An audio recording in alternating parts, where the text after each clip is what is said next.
Then I understand capital की respect risk के through होती है। आज हर ट्रेड पे पहले रिस्क कैलकुलेट करता हूँ, बाद में entry without risk planning. SL hit panic, price retest regret, exit random. With risk system SL hit peace, no revenge, clarity maintained.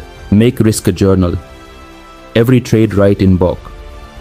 Capital size, risk percent, SL, size, result.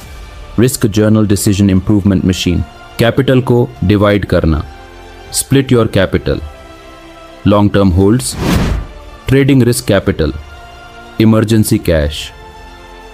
सिर्फ trading वाले part पे risk count करो. Don't touch another funds. 1 week risk limit. Set this rule. Weekly max risk 3 trades. Max loss 3% per week.